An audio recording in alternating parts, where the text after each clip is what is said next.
예, 안녕하세요. 아시아경제 경제전문방송 AK라디오입니다. 저는 필수경제를 진행하는 경제금융 에디터 김필수입니다. 오늘은 조광욱 국제부장 모시고 트럼프 취임 이후에 세계 경제가 어떻게 될지 그 변화 방향에 대해서 얘기 나눠보겠습니다. 트럼프 취임 이후 미국 우선주의를 표방하는 이른바 트럼피즘이라고 하죠. 그게 본격화될 것으로 예상되는데 조 부장에게 관련 얘기 들어보도록 하겠습니다.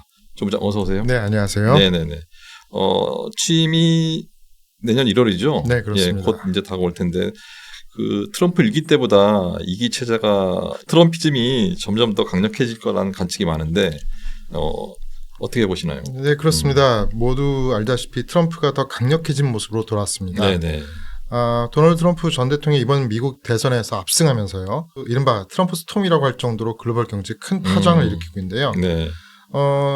대선뿐만 아니라 그 상하원 의회를 모두 장악했습니다. 그렇죠. 그리고 레드 스윕이라고 하죠. 예, 네, 그렇습니다. 네. 그리고 연방 정부 강요 인선은 그 예전의 경험보다 그 충성도 기준의 젊고 파격적인 인사들을 빠르게 구성했는데요. 네. 이건 이제 트럼프 1기 초기 때의 정책 혼선과 네. 실패를 거울 삼아서 2기에는 더욱 신속하고 강력한 정책 추진을 통해서 미국 사회 변화 혁신을 확실하게 이끌어가겠다는 의지를 표현한 것으로 보입니다. 예. 더 강력한 트럼프가 돼서 돌아왔다 이렇게 봐야 될 것 같은데. 네, 그렇습니다. 이번에 보면 트럼프 당선이 내각 인선도 굉장히 빨리 했어요. 예, 그렇죠. 바이든 때보다도 훨씬 빨리 했고 그리고 무엇보다도 인선을 이제 끝나자마자 어제 오늘까지 해서 거의 마무리가 됐는데 어제죠? 네, 바로 그렇습니다. 관세 관련해서 강경 발언을 쏟아내고 있죠. 예. 네. 그 어제 이제 사실상 그 트럼프 당선인이 내각 인선을 사실상 마무리했었는데요. 네네. 하자마자 그 초강경 관세 카드를 꺼내 들었습니다. 예. 그래서 거침없는 공세를 예고하고 나섰는데요. 네. 먼저 이제 인선 얘기를 하자면 네네. 재무장관 후보자로 관세 정책에 있어서 점진적 접근을 주장했던 스콧 베센트 키스케어 그룹 창업자를 낙점했는데요. 네. 이를 보고 시장에서는 트럼프 당선인의 뭐 관세 정책이 덜 공격적으로 네. 갈 것이라는 기대도 나왔습니다. 예. 그래서 월가 주가도 많이 올랐죠. 네, 그렇죠. 예. 이제 나중에 좀 얘기할 때 네네. 주가가 거기에 반영이 돼서 또 이제 네네. 상승을 했었죠. 맞습니다. 하지만 이제 트럼프 당선인이 딱 어제 이제 그 본인의 이제 SNS에 불법 이민과 마약 문제들을 대응을 이유로서 미국의 3대 수입기에 대한 전면적인 재관세 도입을 발표했습니다. 네. 트럼프 집권 2기에는 관세를 전가의 보도처럼 사용해서 네. 그 무기화할 것임을 명백하게 표현한 것이죠. 예. 그 3대 수입국이 중국, 캐나다, 멕시코 그랬었죠. 그렇죠. 예. 구체적으로 어떤 내용이 있었나요? 예, 트럼프 당선인은 이제 1월 20일이 취임 첫날인데요. 네. 그 취임 첫날 하자마자 인접국인 멕시코, 캐나다에서 수입한 모든 제품에 대해서 25%의 관세를 부과하겠다고 밝혔습니다. 네. 미국, 멕시코, 캐나다에 있는 3자 경제 동맹이 있는데요. 그렇죠. 트럼프 2기 때는 이제 그 존폐 위기에 처했다. 뭐 네. 이런 분석이 나오고 있습니다. 네네. 본인이 만든 SNS 있잖아요. 트루스 소셜. 예. 거기에 이제 이렇게 올렸습니다. 1월 20일 첫 행정명령 중 하나로 멕시코와 캐나다에서 미국에 들어온 모든 제품에 25% 관세를 부과하겠다. 그런 거기에 필요한 모든 서류에 서명할 것이라고 했습니다. 네. 이유로서 그 두 나라에서 마약, 펜타닐 유입이 되고 있고요. 예. 그리고 이제 불법으로 국경을 넘는 이민자들 이런 게 단속이 안 되고 있다. 이걸 제대로 단속할 때까지 관세를 유지할 것이다. 이렇게 네네. 얘기를 했습니다. 네네. 중국에 대해서는 더 강력했죠. 예, 그렇습니다. 네. 중국에 대해서는 기존 관세도 부과하는 것도 많았는데요. 이미 여기 40%를 그렇죠. 내렸었고. 거기에 또 10%의 추가 관세를 네. 부과하겠다고 했습니다. 네. 마찬가지로 펜타닐 문제인데요. 네네. 그 멕시코 등지에서 들여오는 게 중국에서 유입됐다고 보고 있습니다. 네네. 중국의 펜타닐 문제가 해결될 때까지 추가 관세를 10%더 부과하겠다는 거죠. 네네. 이제 트럼프 당선인이 또 이렇게 얘기를 했죠. 이렇게 자기 중국에 이렇게 얘기를 했는데도 소용이 없었다. 많은 얘기를 나왔지만 중국에서는 뭐 마약으로 적발되면 사형에 처할 것이라고 말했지만 아무것도 이루어진 게 없다. 나는 그래서 이렇게 할 것이다. 네네. 관세를 부과할 것이다. 예. 뭐 이런 얘기로 예. 보여집니다. 의지가 강력하네요. 네, 그렇습니다. 근데 그렇다고 또 그 대상되는 국가들이 가만히 있지는 않았을 것 같은데 당장 멕시코가 오늘이죠. 네, 보복 그렇습니다. 예고를 했는데 어떤 내용이 있었나요? 예, 어제 그렇게 트럼프 당선인이 SNS에 밝히자 바로 또 오늘 멕시코 대통령이 네네. 맞대응에 나설 것을 시사했는데요. 네. 어떻게 했냐면 보복 관세를 부과하겠다. 이런 얘기를 했었습니다. 네네. 이것 때문에 이제 글로벌 보복 조치, 글로벌 무역 전쟁이 확산할 것이라는 우려가 커지고 있는데요. 네네. 클라우디아 세인바움 멕시코 대통령은 한쪽에서 관세가 부과되면 이에 대한 대응으로 또 다른 관세가 부과되고 결국 기업들이 위험에 빠지게 될 것이라고 이렇게 표현을 했습니다. 이건 사실상 보복 관세를 부과하겠다는 뜻을 밝힌 거죠. 그러면서 또 수현밤 대통령이 얘기한 거는 미국계 자동차 기업들을 언급했는데요. 멕시코에 이제 생산 기지를 두는 기업들이죠. 제너럴 모터스가 있고요. 스텔란티스가 있고 포드가 있는데요. 여기에 이제 멕시코의 주요 수출 기업 중 이제 세 곳인데 이들을 언급하면서 왜 그들을 위험하게 처하게 할 관세를 부과해야 하느냐 받아들일 수 없다고 말했습니다. 이는 미국과 멕시코의 인플레이션과 고용 손실을 초래할 것이라고 또 설명을 했고요. 근데 여기서 이제 보면 이 세 기업을 미국 기업이잖아요. 미국 기업을 언급한 거는 이것도 볼모로 삼을 수 있다는 그런 얘기로도 표현되고 있습니다. 약간 협박 수단 비슷한 거죠. 맞습니다. 네네. 근데 일부에서는 지금 트럼프가 이제 과연 이거를 실제로 행할 거냐. 아까 저희가 얘기했던 펜타닐, 그런 마약 문제 이런 것 때문에 협상 카드로 지금 하는 거 아니냐 이런 얘기했는데 그건 어떤가요? 예, 맞습니다. 전문가들은 이제 그런 트럼프 당선인의 관세 카드가 지금 현재 미국이 가지고 있는 무역 적자 해소는 물론 불법 이민 등 국가 안보 문제 이런 걸 해결하기 위해서 협상 레버리지로 쓸 수 있다고 보고 있는데요. 만약에 실제 그 이행된다면 교육 상대국의 보복 관세 도미노로 불러일으킬 수도 있고 그래서 글로벌 무역 장벽이 높아질 수 있다고 우려하고 있습니다. 이는 따라서 이제 이렇게 발생이 되면 글로벌 인플레이션 상승이 일어나고 그 성장률 하락으로 이어지게 될 수 있다는 우려입니다. 실제로 이제 코넬대 SR 프리사드 무역 정책학 교수는요. 트럼프의 발언은 미국 보호무역주의의 시작을 분명히 알리는 것이라고 했는데요. 그렇기 때문에 이건 미국의 많은 교육 상대국을 똑같이 그 보호무역의 범위로 끌어들이게 될 것이라고 경고했습니다. 그러면서 관세는 미국뿐만 아니라 국제무역에서 파괴적인 영향력을 미칠 것이라고 우려했습니다. 어제 중국도 이런 비슷한 논평 비슷한 걸 낸 것 같은데요. 전 세계적으로 파괴적인 영향을 미칠 것이다 이렇게 했던 것 같은데. 그렇습니다. 그런 류의 얘기네요. 네네. 지금 이제 관세 문제를 좀 얘기해봤고요. 이건 조금 다른 얘기인데 어제 미국 검찰이죠. 그 트럼프 대통령 기소했던 2020년 대선 결과 뒤집기 사건 등등에 대해서 그걸 다 취하했잖아요. 그렇습니다. 그래서 사법 리스트가 해소됐는데 이제 이렇게 되면 트럼피즘의 날개를 달아주는 거나 마찬가지인 것 같은데 더 좀 그렇습니다. 강하게 오른쪽으로 가겠죠. 어떤가요? 그러니까 이게 아까도 말씀드렸었지만 트럼프가 가질 관세 카드 이런 것들을 더 강력하게 뒷받침해 줄 수 있는 정책적인 모멘텀이 생겼다고 볼 수 있겠죠. 우리 검찰이 그 자기들이 형사 기소한 걸 취하했고 그 법원이 받아들였습니다. 그렇기 때문에 이제 워싱턴 DC 연방법원이 그 잭 스미스 특별검사가 요청했던 대선 뒤집기 결과에 대한 형사 기소를 기각했는데요. 그렇기 때문에 이제 특검의 이제 노력이 종집을 된 상황이 돼버렸죠. 그때 이제 대선 때 2020년 대선 때 총 4건의 형사 기소를 당했었습니다. 트럼프가. 그래서 이제 계속 이 대선 과정을 거치면서도 그게 이제 사법 리스크로 이제 계속 남아 있었었는데요. 근데 완전히 거의 사실상 이제 그 리스크가 없어진 셈이 돼버렸죠. 그래서 당선인 측에서는 이에 대해서 법치주의의 중대한 승리라고 논평하기까지 했습니다. 그럼 마찬가지로 또 이제 트럼프 당선인 뭐 SNS 활동 많이 하지 않습니까? 또 올렸죠. 이 사건들은 다른 사건들과 마찬가지로 내용이 없고 무법 사건이며 절대로 제기돼서는 안 됐다라고 했고요. 뭐 나를 상대로 한 싸움에서 뭐 민주당이 이렇게 싸움을 벌였지만 1억 달러가 넘는 세금만 낭비됐다. 그렇지만 나는 역경을 내고 승리했다면서 아주 자화자찬하는 모습을 보였습니다. 그렇군요. 다른 주제 좀 넘어가서 저 트럼프 대통령 가상화폐 대통령이라고도 하잖아요. 그렇죠.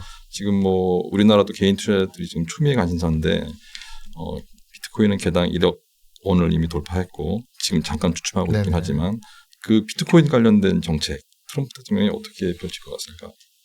참 대단하죠. 비트코인 가격이 10만 달러 600 했다가 오늘 좀 떨어졌었는데요. 달러 가격으로는 22일에 99,800달러까지 치솟았습니다. 그러면 이제 10만 달러까지 막 육박을 했었는데요. 근데 이후 4일째 약세를 보이면서 지금 현 91,000달러에서 뭐 왔다 갔다 하고 있는데요. 그렇죠. 10만 달러면 현재 환율 기준은 1억 4천 그렇습니다.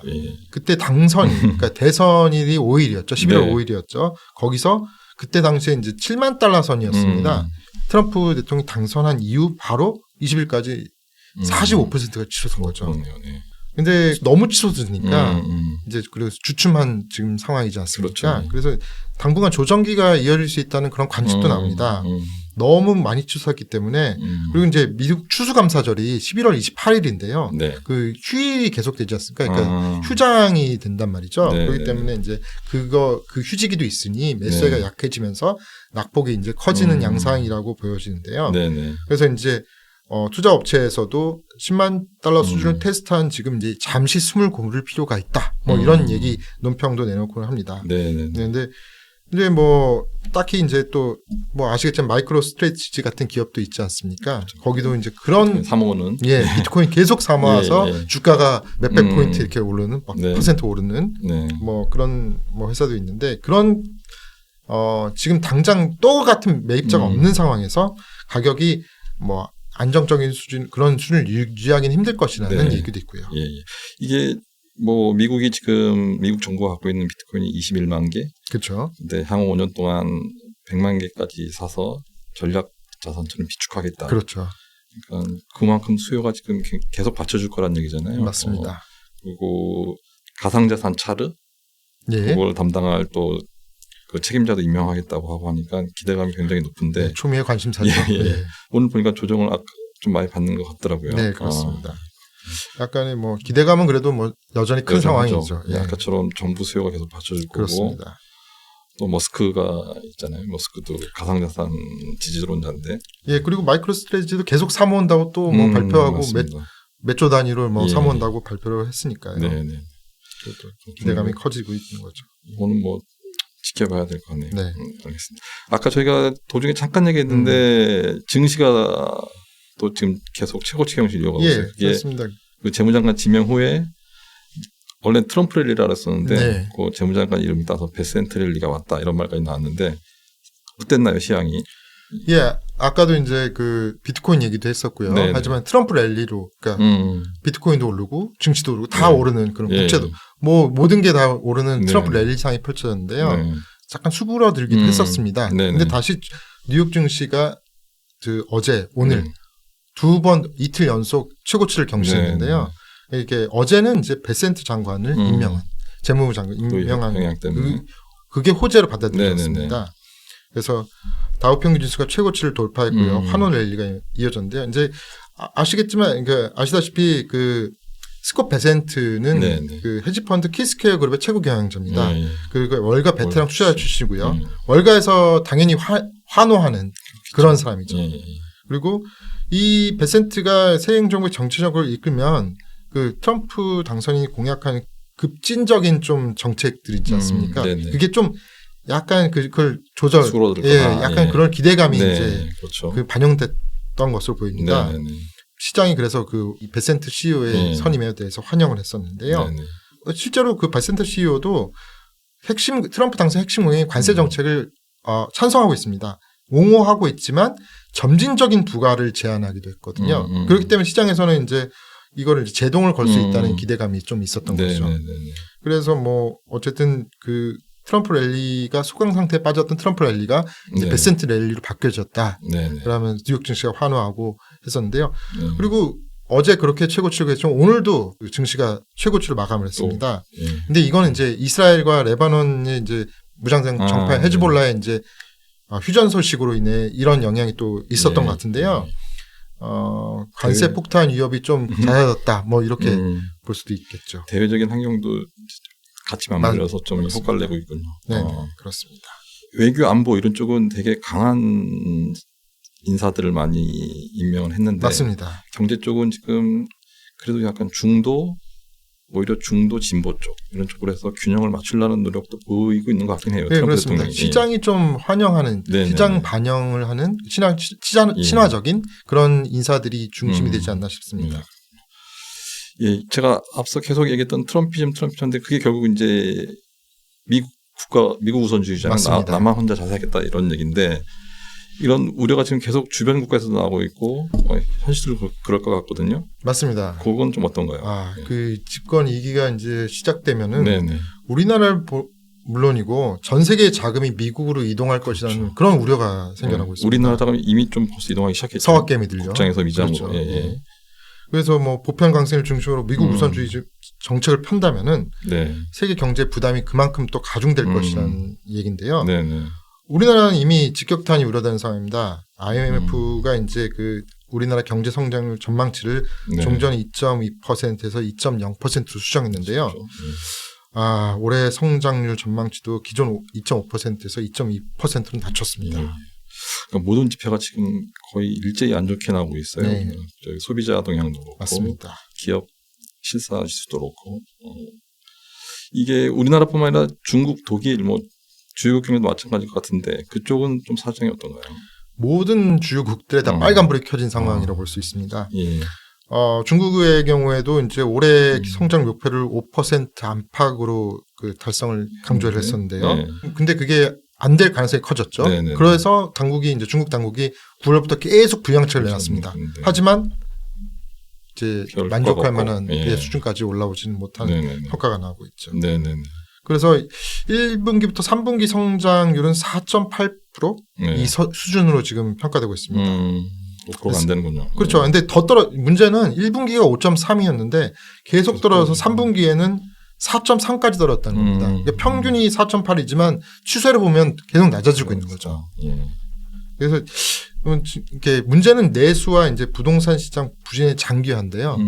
이게 지방 정부 부채고 커지고 있고 네. 청년 실업도 뭐 늘어나면서 여기에 더해서 미국과의 지정학적 긴장 네네. 이게 이제 중국 경제를 짓누르고 있는 상황입니다. 네네.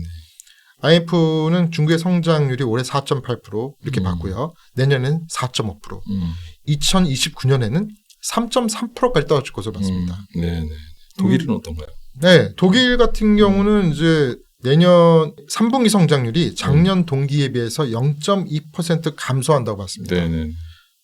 특히나 이제 유럽의 환자로 전락했다는 예. 목소리까지 나오고 있는 상황입니다. 뭐 독일이 EU의 주요 축인데 그게 이렇게 안 좋게 나오고 어제죠 달러하고 유로 가치가 너무 떨어져서 네. 1달러 1유로가 되는 그런 상황까지 와서 유럽 쪽도 굉장히 좀 안 좋은 것 같고 네. 막상 미국 경제는 어떤가요? 그렇지만 이제 미국은 뭐 네. 나홀로 지표상으로 연착륙을 너무 향해 좋죠. 가고 있는데요. 예. 미국이 이제 아시겠지만 2022년부터 인플레이션에 대응해서 공격적으로 기준금리를 올렸습니다. 네. 그래서 경기 침체 우려가 일기됐는데요. 하지만 너무 이제 올렸다 싶어서 지난 9월부터 별 문제 없이 내리고 2차례 있죠. 연속 금리 네. 인하를 단행했죠. 네. 근데 아무런 문제도 없었고요. 네. 그래서 연착륙 기대감도 커진 상황입니다. 네. 대량 실업도 지금 없는 상황입니다. 네. 임금이 인플레이션보다 빠르게 적절한 속도로 오르고 있고요. 네. 월별 고용 증가세도 노동시장 신규 진입자를 흡수하는데 필요한 적절한 수준이라는 평가가 나오고 있습니다. 네. 3분기 미국 경제 성장률은 2분기보다는 조금 낮았습니다. 2분기에 3.0이었고요. 3분기에 2.8이었는데요. 네. 여전히 3%에 가까운 성장률로 이제 강한 성장세를 이어가고 있습니다. 뭐 아시겠지만 증시, 나스닥 지수, 뭐 S&P 500, 뭐 다우존스 지수 뭐 다 올해 최고치를 다 계속 연이어 경신하고 있고요. 네. 그래서 트럼프 2기 행정부가 미국 우선주의를 추진한다면 미국만 나홀로 성장할 것이라는 그런 전망이 계속되고 있습니다. 이게 대선 때 계속 4년 전보다 나아졌냐 이거 구호를 외쳤던 트럼프가 취임해서 이제 자기가 취임해서 좋아졌다 이렇게 말할 가능성도 있겠네요. 맞습니다. 예. 알겠습니다. 뭐 그 트럼피즘이 어떻게 전 세계에 영향을 미칠지 살펴봤는데요. 뭐 가상자산 얘기도 있었고 재밌는 얘기가 많았네요. 오늘 조부장 유익한 얘기 잘 들었습니다. 네, 감사합니다. 네, 감사합니다. 예, 이제 저희가 말씀드린 것처럼 곧 트럼프 스톰이 몰아칠 텐데요. 오늘 저희가 얘기한 게 큰 그림 정도인데 이 정도라도 염두에 두시고 향후 투자나 재테크 활동할 때 참고를 하시면 좋을 것 같습니다. 저희는 다음 주에 또 뵙겠습니다. 감사합니다.